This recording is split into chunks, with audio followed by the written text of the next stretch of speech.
Hey guys, what's going on? TF2 here, and today we've got a different kind of video, a post-commentary.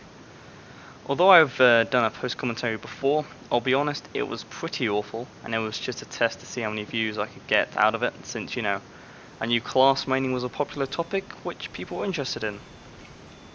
If you haven't seen it, I wouldn't really recommend you do so, since the whole thing is a joke, and even then the jokes themselves aren't particularly funny.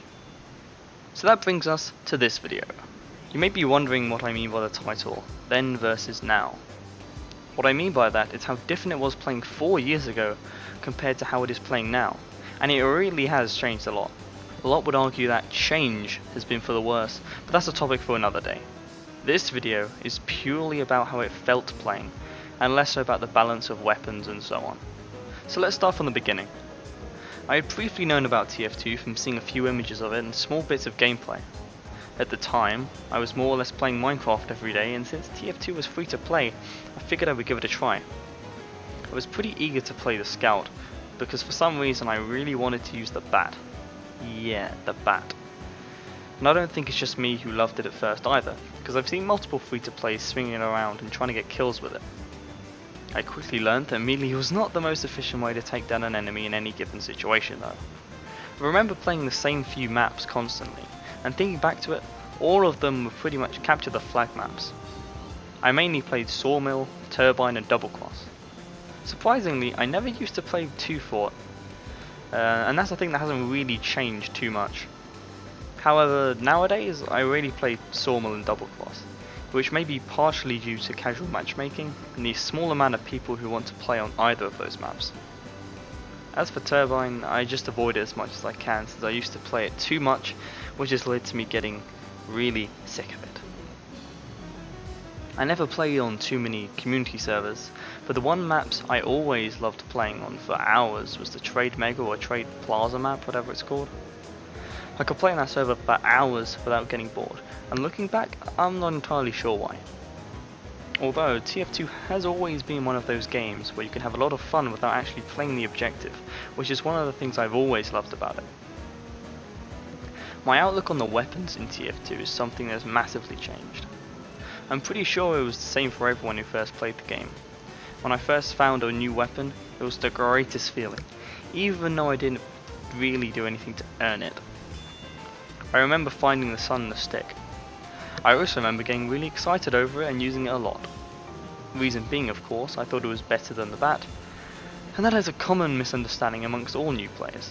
I thought that the stock weapons were the worst and that you had to find or pay for better weapons. Obviously now I know that in actual fact, for the most part the stock items are the best.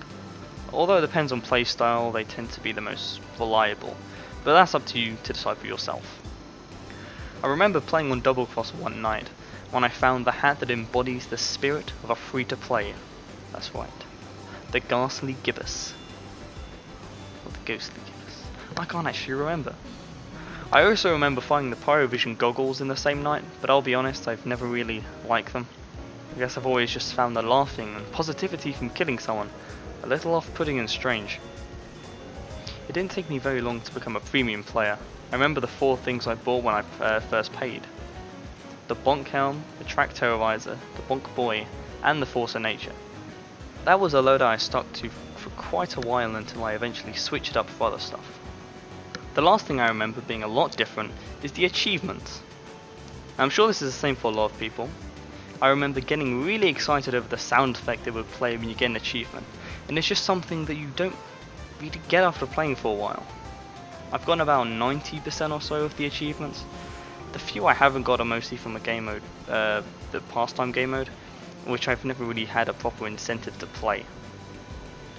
Overall, times have certainly changed, and the feeling while I was playing TF2 is incredibly different than it used to be as a new player.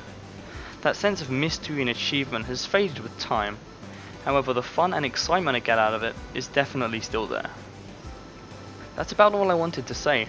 Let me know if you have any fond memories of playing TF2 as more of a newbie.